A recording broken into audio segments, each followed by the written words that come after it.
Mayor, nakumpleto ba ho kayong apat ngayon sa bisita? Hindi, kami lang tatlo ni Kitty, ng kapatid ko si Pulong at saka ako. Okay. Kamusta naman po si tatay? Dahil uhaw na uhaw talaga kami sa balita kay tatay. Buhay pa naman siya.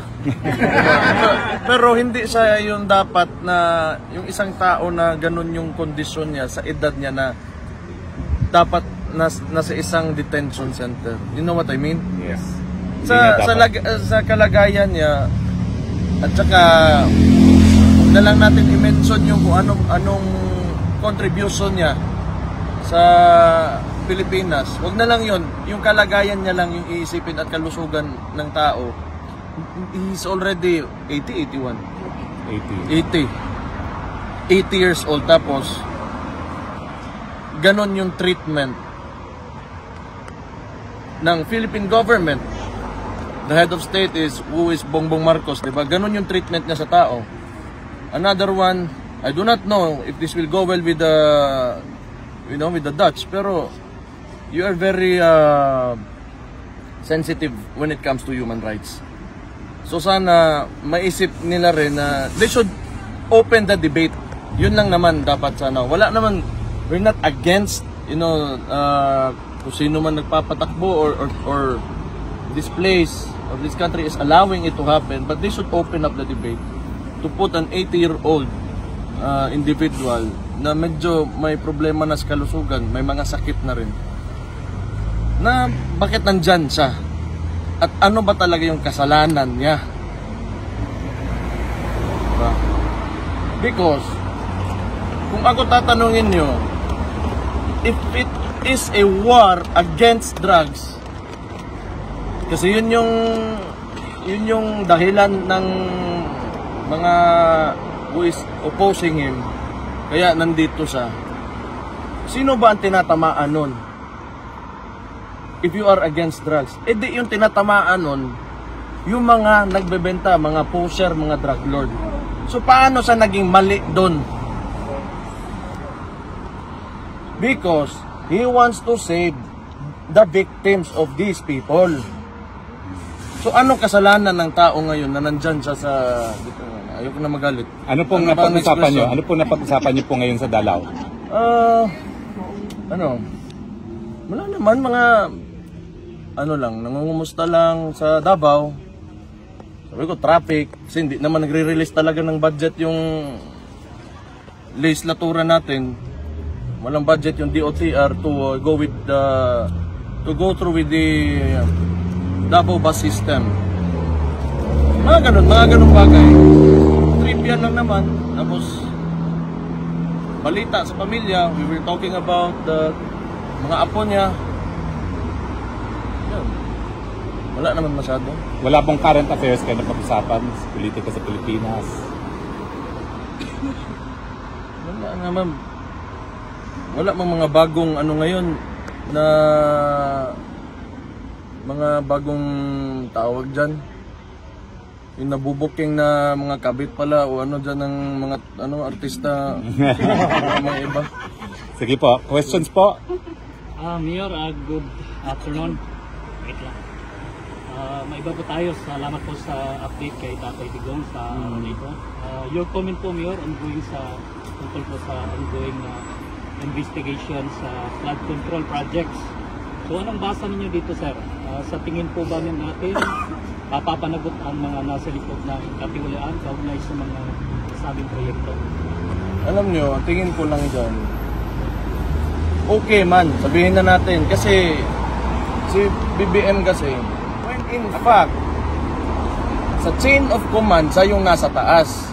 And for the past 3 years, he allowed that to happen. So whose responsibility is that? So ngayon, mag-e-expose siya na kunwari ng mga congressman niya na under din naman sa kanya because you're the president. Ikaw pumirma ng budget na yon. Tapos ngayon, sisisihin mo sino? Yung mga nagpasa ng bakit? In the first place, bakit mo hindi sinigurado? Kasi pinagyabang mo yan sa pangalawang zona mo na may 5,500 flood mitigation projects ka. Tapos ngayon, nagkaganon. Tapos sisisihin mo yung ibang tao. Ikaw yung presidente. You're the executive ng buong bansa. Responsibilidad mo na yun. If there is someone to blame, that will be him. Okay naman, kasi yung mga ibang politiko ngayon, ginagawa din nilang plataforma. So si Magalong, nag-a-align sila. But, yung kinakalaban nila are the congressmen. Why not ask, or question the president himself? Correct. Kasi dinadivert tayo dyan sa mga congressman na yan, cooking show ba? But, sino man yung responsable talaga ng lahat? Sino pumirma ng budget? At sino implementing agency? It's DPWH, that is under the president. Correct. Mayor, ano masasabi niyo doon sa sinabi ni ni BBM na useless? Itong mga nakikita niya. I think yung nakikita niya useless daw yung mga proyekto. Kasing useless niya nga. Kasi kung i-repair daw yun. Kasing useless niya. Maging useless talaga yan because wala kang directive eh. Dapat simula pa lang ng termino niya, he should have said and instructed everybody, umayos kayo. Wag niyong galawin yung pera ng taong bayan. Kasi yan, tayo lahat, nagbabayad ng buwis, ilalagay dyan, gagawing infrastruktura, kailangan maayos, walang masisira dyan. Ano ang unang ginawa niya? Dinismantle niya yung PACC. Yan yung watchdog ng corruption. Oh. So, who's responsible na? Siya. So, itong mga nag-iingay ngayon, that is yung sumasakay sa plataforma, kunwari ng presidente na may expose siya, you ask the president himself. He is the only one who can fix this. Hindi yung pagtuturo niya sa mga congress, it will not fix anything. It will not fix anything. And, isa pa, 3 taon na siyang nakangangalang, kaya nangyari yan. So, kaninong kasalanan yan ngayon? It will only happen if you allow it to happen. Ngayon lang na gano'n na, tapos lagi ng tawhanan ng utang igit ng buwis. Next question. Next question. Mayor, di ba sinabi niyo na may kasalanan talaga yung DPWH? Pero bakit kaya sa tingin niyo until now hindi pa niya sinisibak si Secretary Bunoan ng DPWH? Ganito yan. Ang tingin ko lang dyan, pag yan, yung issue na yan, nawala lang na parang bula. Kasi ginagawa niyang press release yan ngayon eh. PR stunt niya. Na pupunta sa doon, gano'n. Kunwari, may nangyari talaga. Tapos walang makukulong na congressman o kahit sinong politiko, walang makukulong sa mga flood projects na yan. Ibig sabihin, palabas lang yan lahat. Diba? O kung serious talaga siya, sabi niya na, diba? Alam niya, may tinuro na siya, may mga pangalan ng mga kumpanya ng contractors na in-expose niya, then why not file a case? Kung talagang gusto mo ipakita sa tao, okay, you want to redeem yourself, pakulong ka dyan. Kahit isang congressman lang. Yung mga nasa Committee on Appropriations po na nag-approve ng mga insertions, kung dapat gawin dyan, yung mga pinakamalalapit sa kanya. Sa ano? Kay Presidente, Speaker, at saka yung committee chairman na dating Zaldico. Zaldico yan. Si Stella Kimbo for a while, diba? Tapos ngayon may bago. Yun. We should look into Zaldico. Kasi yun na nga. Pag tumahimik yan lahat bigla, tapos wala talagang resulta, na concrete result, na may nakulong, may nakuhan, somebody filed the case against somebody, cooking show. Cooking lang na. Mayor Baste, on a different matter, sir, may you share to the entire Filipino community what's the reason behind why your father summoned his 4 children to appear before him for a family visit? If it's possible only, sir. Wala naman talaga. Siguro, gusto niya talaga nakita niya kaming lahat. Wala man siya sinabi specific talaga na reason. Ikaw, alam mo? Nag-text lang siya bigla ng isang, a few call yun eh. Tapos, ako ang gibalita sa inyo, di ba? Oo. Gusto makita si Papa sa tumpat. Out of I mean, no nowhere lang. serious reason actually. It's just Out of nowhere, gusto niya lang kami lahat. una niya lang ng strength. Thank you. Matutupad po kaya yon na makita niya kayo kayong apat this week? Tomorrow? No. 29 na tomorrow. Dili ba? Na tomorrow. Within the week. Within the week. Is there a message from the former president sa lahat ng mga milyong-milyong supporters niya na until now, almost 6 months already, still coming here outside the ICC detention facility? Hindi pa ba daw kayo napapagod? Hindi po. Can you tell him tomorrow that we will never be tired? Sinabihan ko, hindi talaga yan titigil hanggat hindi ka makakalabas. Ngayon, papunta raw dito si Trililing. Mag-aabot ba kayo dito? Trillanes? Oh. Tanaw na to. Mayor, may iba po tayo. Baka mag-set up na naman yan ng boxing ring na wala ako. Kailan nga ba ho? Wala na bang rematch kay Torre? Wala bang match kay Torre? Nasisipot siya. Ayaw niya ako hintayin makauwi. Mayor, nabanggit po ba kay PRRD regarding sa mga flood control na investigation ni ganun? Na banggit ng kapatid ko. Wala naman siyang comment na ayun na nga. Kasi pag alam ko kasi mayor ako eh. Posting ng project, yung proyekto tama ba, hindi overpriced, hanggang implementasyon, yung process talaga kung paano ka gagawa ng project. Pag sinunod mo lang yan, hindi yan masisira yung mga tinatayo mo na infrastruktura. Anton, meron ka pa? Yes, Mayor, last na lang po. With regards po sa public and private partnerships sa harapan na rin ng Davao International Airport, tatlong companies which include Philinvest, GoConWe Group, and Changi Airport of Singapore. Ay interested po ito sa operate through private-public partnership or PPP. The Davao International Airport, according to Transportation Secretary Vince Dizon. Your comment po. Okay, so maganda na tinanong mo yan kasi for the longest time, hindi kasi ako kasi ginagawang propaganda against my term as mayor sa LGU, yung airport na yan. But in fact, CAAP yan. It's a national agency. Under rin sa national agency, CAAP.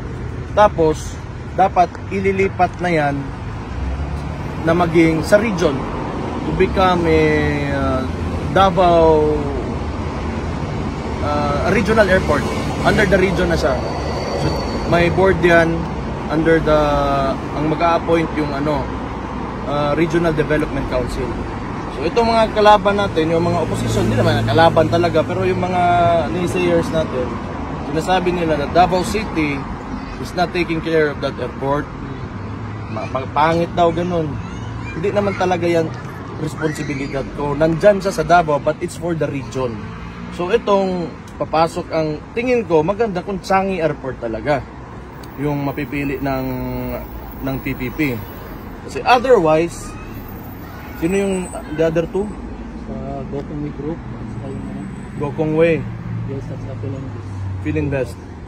Wala naman akong problema yan sa dalawang yan. Pero ang trabaho talaga ng Changi Airport is gumawa ng airport. Yung Philinvest, Real estate. land development, di ba? Si GoConWe, Cebu Pacific. So, meron sila mga aeroplano. But if you look at Singapore at yung airport nila, it's one of the best in the world, if not the best. So sana kung interested talaga yung Changi, pero it's a national decision, hindi yan sa local. So matagal na yung ganon siguro dahil hindi rin nila inaayos. Alam niyo na si Tintin, pag may magandang mangyari sa Davao, magagalit si Tintin tsaka yung bangag. Ay, salamat. Bangag. Gamitin natin yan palagi. Mayor, sa tingin niyo po ba may pananagutan din si Speaker pagdating dito sa flood control? Kasi halimbawa po, yung sa Negros, Diba, tinanggal nila si Arnie Tevez. Ngayon, yung dating budget ng ni Arnie Tevez doon for the whole district is 2 billion. But now, under dito ngayon, binigay kay Speaker yung responsibility sa Negros na 1.9 billion, allegedly yung palang ay flood control. Wala pa yung iba. So, may pananagutan kaya dito si Speaker na sa mga flood control na ito? Ano sa tingin ninyo ang opinion nito dito? Tama yung sinabi ni attorney kanina. Magsisimula talaga yan dyan sa pangalan ng committee ba na yun? Appropriations. Dyan mo makikita kung paano nila inallocate yung pera. And kung makita talaga may tinayo, or kung may tinayo substandard o talagang walang tinayo, ganun. Probably. Pero alam nyo, actually, somehow, tama naman yung sinabi nila that they cannot investigate themselves. Tama yun. Kasi talaga, alam nila na wala silang tiwala sa sarili nila. Andyan naman yung executive, kaya nga, yung presidente talaga dapat ang tatanungin. Kailangan niya, kung serious nga talaga to siya, buksan niya. Mayor Baste, do you have a message to the entire Filipino community supporting your father? Mahal na mahal ko kayong lahat. Mahal na mahal kayo ni Rode, Papa nako. Kaayog yun. Salamat sa lahat ng suporta nyo. Mabuhay kayo. Huwag kayong titigil sa para sa tunay na pagbabago. Andyan na tayo. Ituloy-tuloy lang talaga natin to. Nakita nyo na yung transformation. Midterm elections, maganda yung resulta natin. Hindi ko lang alam kung bakit nakalusot yung dalawang LP na hindi man lang lumabas ng bahay. Pero the Philippines, the country is evolving into something better. Kita nyo yan. Kasi kami sa Davao, matagal na kami. Di kami gumagamit ng pera. Eleksyon. Ang sinasabi lang namin, kung may magbigay ng pera sa inyo, tanggapin nyo. Pero sino yung tingin nyo? Yung mismong kandidato na makapagbigay ng pagbabago, na mga magagandang maayos yung lugar nyo, yun yung piliin nyo. Kasi yung pera niya, ginauto lang kayo niya mga politiko na yan. So yan, nakita natin, we've observed that nung midterm elections. Na kiniklaim pa talaga ni Bangag na okay daw yung resulta. Pero nung nagsimula yon, ang pinagyabang niya 12-0. Basta kung ano yung ginasabi talaga ni Bangag, anong sinasabi niyan, hindi niya gagawin yun. He always does the opposite. Diba? Sinabi niya, hindi niya ipapadala to ng tatay namin sa anong ginawa niya? Kabaliktaran. Pag may sinabi yan, ang kabaliktaran niyan ang gagawin. Kasi yung utak, wala na, baliktad na rin. Gumulong na yung utak niyan. Mayor, ano masasabi niyo tungkol dun kay yung bangayan ngayon between Torre and Napolcom na nagkakaroon sila ng konting dahil ba sa tingin niyo sa yabang ni Torre kaya nagkakaganyan? Pera yan. Pera. Hindi ko lang alam saan nila o anong inapagawa yan. Pero pera talaga yan. Basta mga ganun. Walang iba yan. Pera yan. Hindi lang natin alam kung ano talaga. Pero usually. Kasi magkaiba naman sila ng role. Hindi mo naman pwede yung 'di ba? Pera yan. Mayor, may question. Kasi ngayon nasa spotlight si Vizcaya. Nasa diba malaki yung contractor. Now sabi niya, isoli ko na lang ng bahay ko, kunin mo na lahat ng 40 ko na mga kotse. So pag ginawa na yun, is that enough? Hindi na siya magpapulong ng that's it? Like you return everything I do not know what the law says. But that doesn't mean you did not do it. Right? Diba? Hindi ibig sabihin na sinauli mo, kunwari, may ninakaw ka, tapos sinauli mo, hindi ibig sabihin na hindi ka nagdakaw. Yun na ngayon eh. Diba? Lahat sila parang gano'n yung gagawin. Susuliin na lang nila para tama na. I think siguro ang ma-modify dyan ang sentensya niya. Kung aamin talaga siya, na guilty siya, ganon, probably. But I'm not a lawyer, I cannot answer that.